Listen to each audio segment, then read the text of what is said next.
all for coming. I hope everybody got some of that good chili. There's water in the back, some delicious cornbread, and if you don't know, the restroom is back to the left. And thank you all for coming.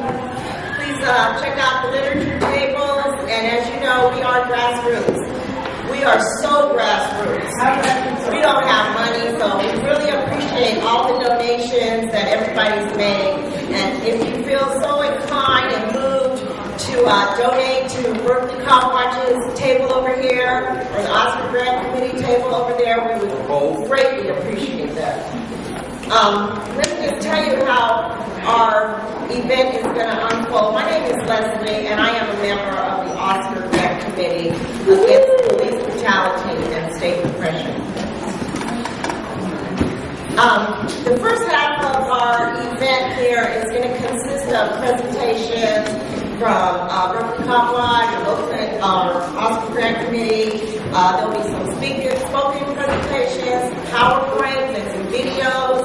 And the second half of the event is going to be a discussion. We're going to ask folks to focus their comments on our topic.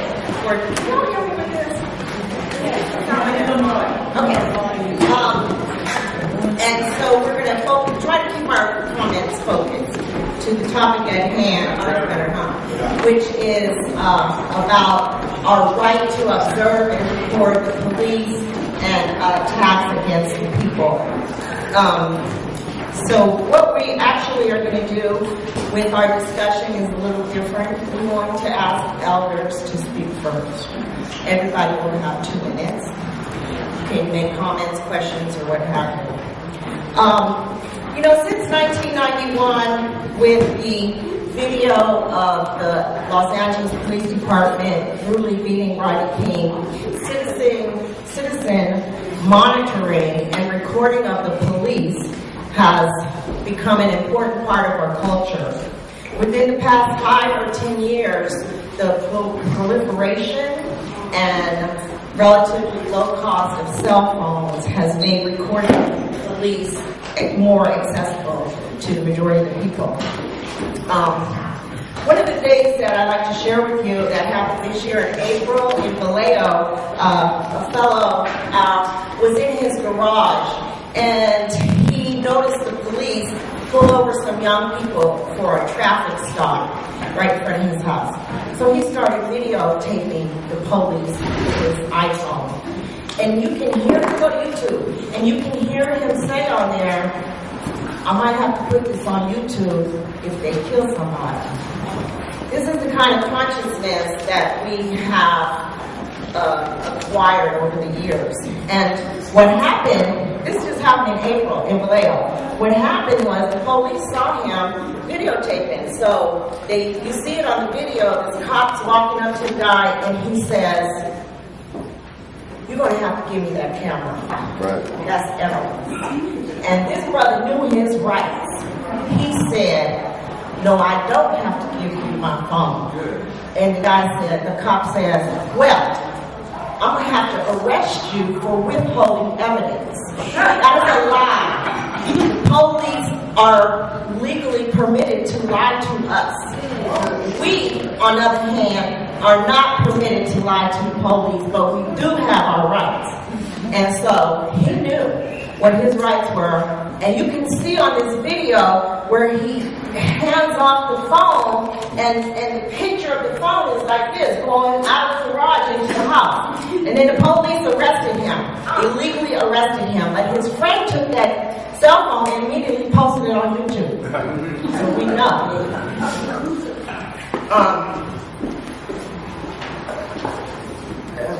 This is the situation that we're living in right now.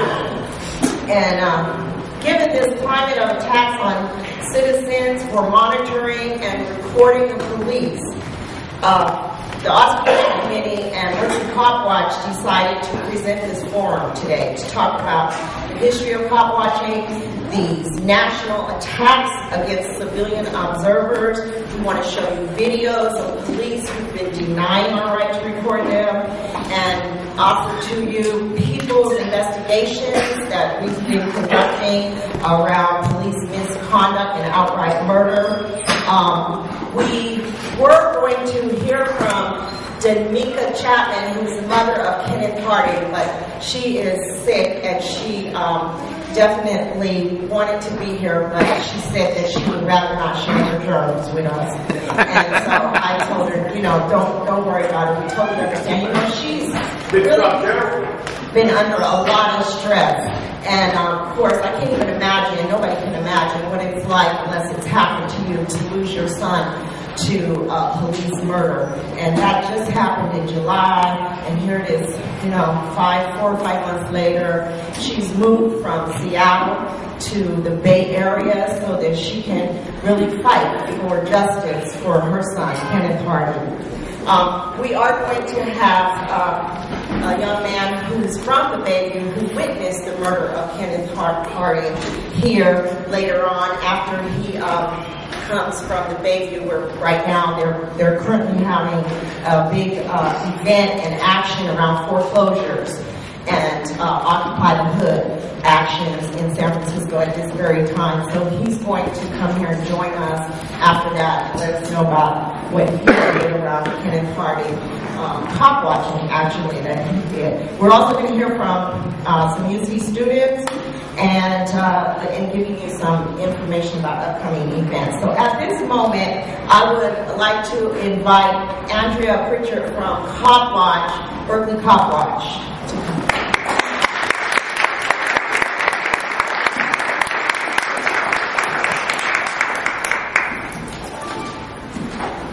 I want to thank everybody for being here today. I know it's actually really inspiring to see so many people caring this deeply about this issue and giving up their sunny Saturday afternoon. We decided to call this event Silencing the Witnesses because we felt that we needed to really put out an urgent call to folks about what the current situation is around the right to observe. That what we find ourselves dealing with is not just rageaholic, violent individual cops, but what we're dealing with is a government-sponsored, systematic suppression of the ability of the public to document police misconduct and to make it known and to educate the public about what's happening. As you know, police forces in the last 40 years have grown exponentially. We have about 1 million police officers in this country at this time. That represents a huge growth. Those police departments have increasingly become more centralized, and they're more and more under the control of the FBI and Homeland Security. I do believe somebody was just telling me that Oakland just got a grant for more cops, a federal grant to help pay for more cops. The federal government, as some folks remember, during the 60s, the level of civil unrest, the level of dissension, the level of riot and protest and people resisting government policies got to such a point that the federal government was like, well, how can we get the force that we need into the hands of local police departments so that we can control the population on a block-to-block, neighborhood-to-neighborhood basis?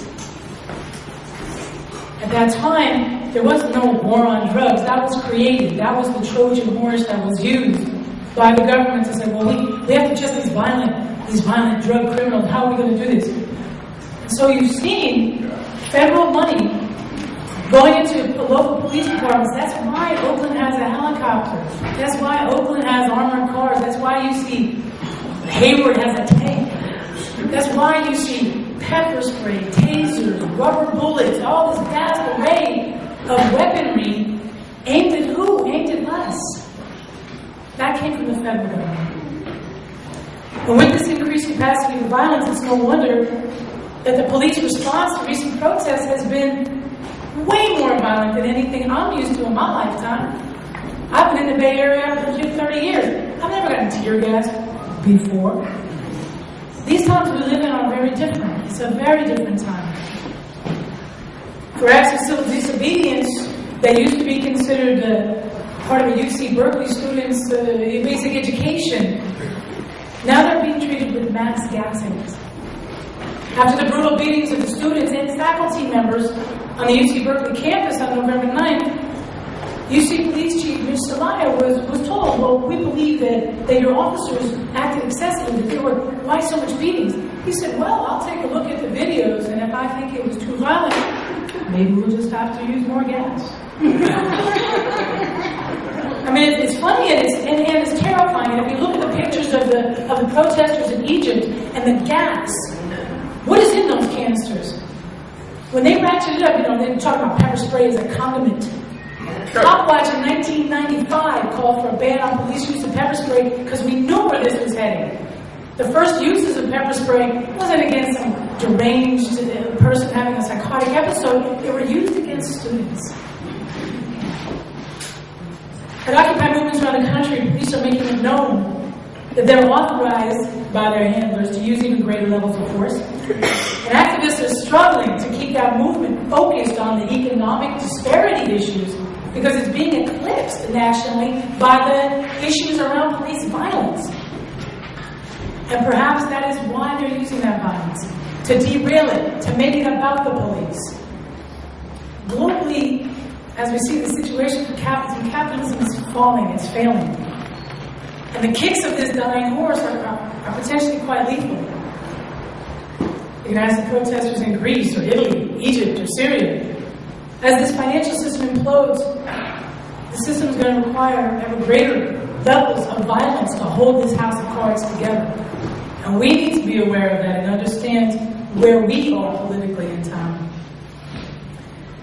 The desperate and unrestrained violence that the state is unleashing is becoming more widely known through YouTube, through the educational forums, through people's own experience.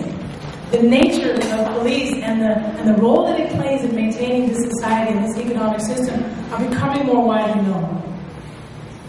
Just as the videotaped murder of Oscar Grant exposed to a worldwide audience the raw and atrocious levels of brutality that is so casually visited upon people of color in the United States, so too has the recent repression and protest helped to demonstrate the degree to which our government survives on the use of just brute force.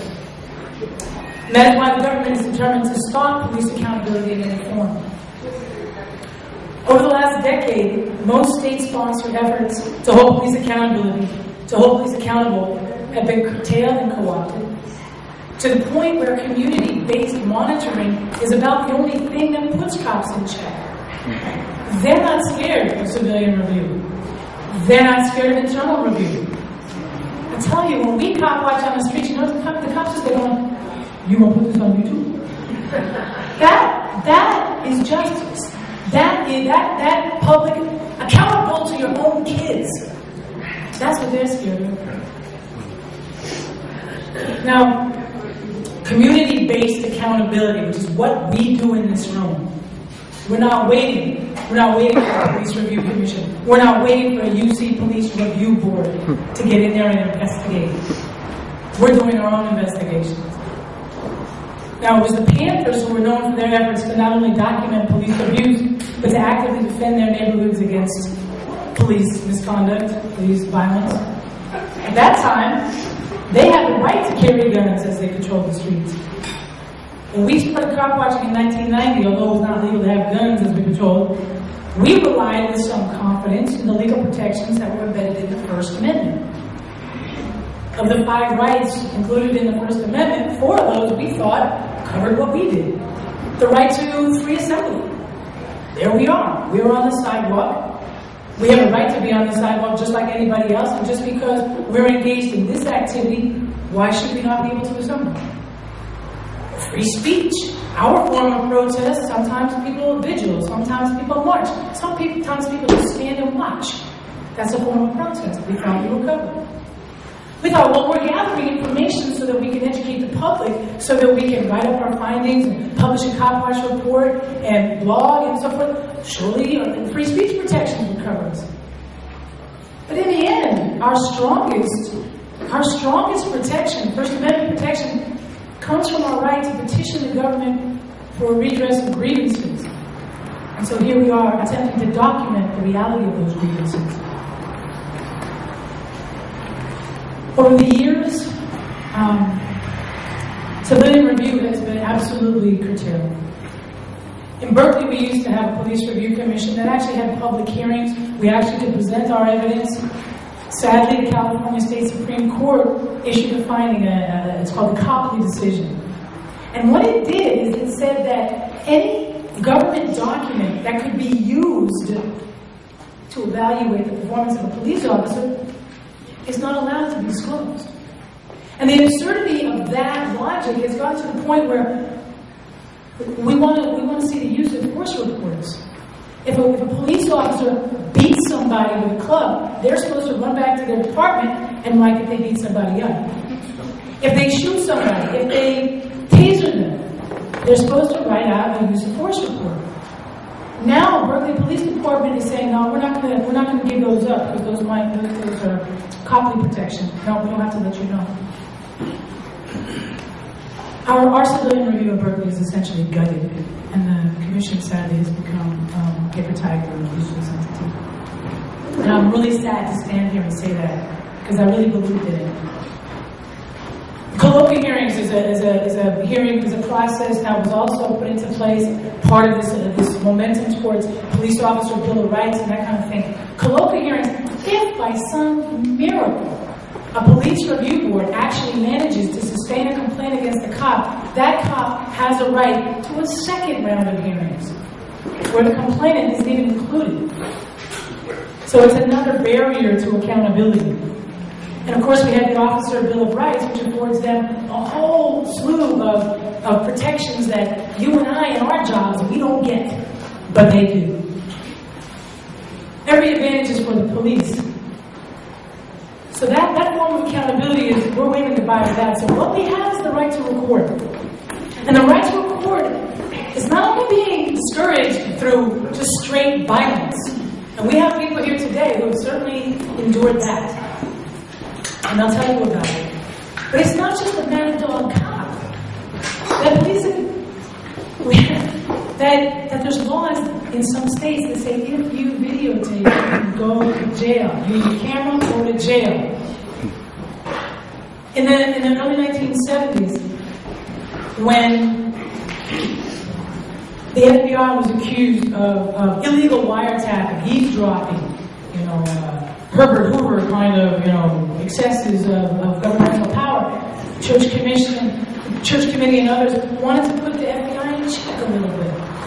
And so they said, well, you're not allowed to surreptitiously or secretly record the police. Record individuals. They said they're not allowed to do that without a warrant, and there's supposed to be some prerequisites to their being able to wiretap your phone. Well, what's happened in recent years, in the last couple of years, is that has been turned on its head and is being used against us. So they call it all-party consent or two-party consent states. There are 12 states in the union right now that say you cannot record a police officer unless they give their consent. Unless they consent to that interaction. Despite the fact that, you can't go through an intersection without being videotaped, right? You're getting videotaped all the time.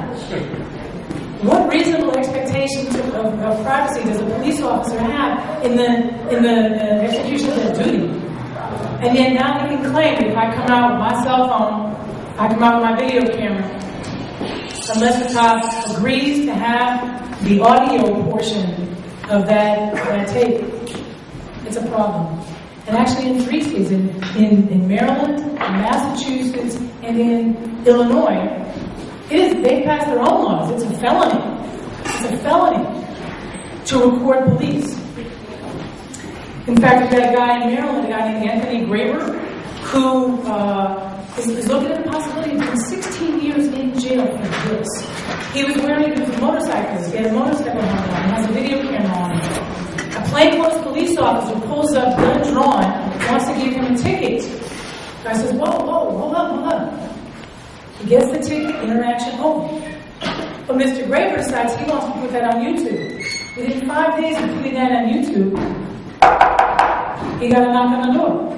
He was arrested, he was charged, and now he's struggling to get out from under these felony charges. Tawanda Moore, Michael Allison, these are individuals in Illinois who have actually beat. Michael Allison was looking at 75 years in jail. So there's actual just straight laws being made which are being contested in a variety of ways. The ACLU has a lawsuit, ACLU versus Alvarez, which is just on its face questioning the legality of whether or not they can have such a law. That is pending. In the First District Court of Appeals, First Circuit Court of Appeals, I think it was, Simon Glick in Boston was able to get a decision. We got a decision that said, yes, there is a right to observe. There is a right to record. So what's happening is that we've got courts that are coming out with contradictory decisions. We've got state legislatures that are coming out with contradictory laws. And sadly, all of that one day is going to have to probably be reconciled in front of the U.S. Supreme Court. Which of you noticed the actions of the U.S. Supreme Court? That doesn't bode well for us. But other ways that we are being stopped from reporting. Yes, there are the daily wrongful arrests. How many people in here, just a quick survey, how many people in here have attempted to document or record police and have been wrongfully arrested or cited for an offense in a retaliatory manner, meaning that they arrest you for spitting on the sidewalk because you feel like it was in retaliation? How many people, keep your hands up. Now, add to that, how many people in here have been intimidated by police because you chose to stop and watch? Boom. Okay, thank you. So yes, threats, police lying to us, giving us misinformation, telling us, yes, you have to give us your cell phone, you have to give us your video camera, all that, this whole collection of cell phones. Remember that what happened on the night that Oscar Grant was murdered, that one of the first things the cops did they get down and give him medical care? No. They busied themselves with collecting people's cell phones. And even in some wild stretch, like gathering evidence of what? Evidence of a police murder of a young man? Then why wasn't that cop in custody at that moment? No, what they were doing is they were grabbing the evidence. But of course, we also have just straight mad dog cops. But cops, they're not just individually psychotic. They are overprivileged. They believe it's their right. They believe it's their right to abuse members of the public because they can do it, and they do every day with impunity. Yeah, they can kick your ass. Yeah, they can put false charges on you, and good luck. Why don't you go post a bond, post bail, lose your money? They don't care. And there's no penalty, and nothing discourages them from misusing the justice system to discourage us from holding them accountable. And of course, we just have straight physical assaults. And one of those, we'll see later on, an example from Miami, where a man, and the video is incredible, where he's facing down a gun. It's cop, gun versus citizen camera. And it's pretty chilling.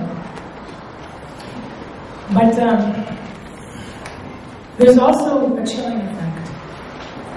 You know, we sit here in a country that this week our Congress just decided that indefinite detention is a possibility for us. That's a possibility. And whether or not Obama vetoes it, I believe me, I'm not waiting on him. But if we take the temperature of this country, we understand that's the Congress. And they declare war on us. And as I say this because last summer it came to my attention that the Missouri state government, in conjunction with their Homeland Security operatives, published a report. And they basically said, Copwatch was included in a Missouri state report on groups considered to be, quote, a significant domestic terrorist threat. Even though the report also states that Copwatchers are nonviolent. That's for the cameras. Yeah. Terrorizing the police. Yeah, they're afraid of us. And actually, you know what? They are afraid of us. They are afraid. They are afraid of us. They're afraid of all of us in here. That's why they're doing it. So, in America today, there's the sound. It's the sound of a curtain dropping. It's the sound of a door closing. They're trying to stop us. But I tell you this, there also are victories, and we have to count those victories, and we have to run with those victories. As I've talked about, there are people who are actually fighting these battles. I appreciate the efforts of the ACLU, and I appreciate the efforts of the NLG, and all of those who are fighting to help us to make the obvious clear along the land. And yes, of course, we have this right. But it's also, there's an interesting effort in Connecticut, in the Connecticut legislature. There's a law student named Mario Sarami who put a piece of legislation in front of the Connecticut legislature that states very simply, if you are not interfering with a police officer has no right to interfere with you. And if they do, they are subject to litigation and being sued. Very simple. And it actually has gained some momentum, and it does stand a chance of passing. But I guess where my hope rests more is in things like the Occupy movement. That's raising consciousness about how the police serve the interests of the 1%, and what the police role in the process of social change is, and how it's being resisted. Basically, we're all cop watchers at this point. But even before the Occupy movement, the movement for accountability had become not only national, but international as well. So not only we've been hearing for years about Copwatch type projects. There's groups around the country that call themselves Copwatch, because there's folks doing Copwatch in all kinds of different ways. You know, we've got Brooklyn, we've got Denver, we've got Los Angeles, Phoenix, Miami, Portland, Seattle, it's all over. And you got little Reedley, little tiny towns. Just like you're surprised, like, wow, really there's an Occupy in Gilroy? Yeah, there's little Copwatches that are existing as well. People on their own, determined to make some justice. But it's also true that there's Copwatch in France, there's Copwatch in England, in Australia. And that's what I mean by globalization. As capitalism crumbles, people are resisting the violence that they're using to maintain it. So basically, what we're doing is we want to keep this Copwatch movement spreading, because we need to create the justice system that we want. And I want to tell you, there was an interesting development this week at UC Berkeley when the former dean of the law school, Jesse Chopra, is now presiding over the charade that they call the UC Police Review Board. And he sat there in his clown suit, and he attempted to say, oh, well, all you 80 students who showed up, I'm sorry, we're not here to talk about the protest. We're here to talk about what happened a year ago when I wasn't even here, and I'm not really going to do a good job of talking about that. And the students, you know, they exposed, shamed, etc. And then they decided that they're going to start their own People's Police Review Board. And they're going to go and find people that they think are credible, and they're going to do their own investigation and make their own recommendations. That's what I think we need to go with our movement. I think we know who the truth tellers are. We know who we need to believe. We know who has credibility, and that's what we have to focus on. We need neighborhood justice councils. We need People's Police Review Boards, and we know we need some way that our community can affirm truth and recommend justice. And while we dismantle capitalism, and while we remake society, we have to continue to document and be aware of the conduct of the police, and work to bring this out of control, self-serving and self-perpetuating prison industrial complex under control. So I want to invite everybody here that we're having a Know Your Rights training next Saturday at 11 o'clock at 2022 Blake Street. We want you to know, when I say know your rights, it's such a hard thing. I want us to together say, what should our rights be and how are we going to fight for them? And what are the techniques and the practices that we can employ to better document and better educate our community and better be equipped to resist this brutality. Thank you.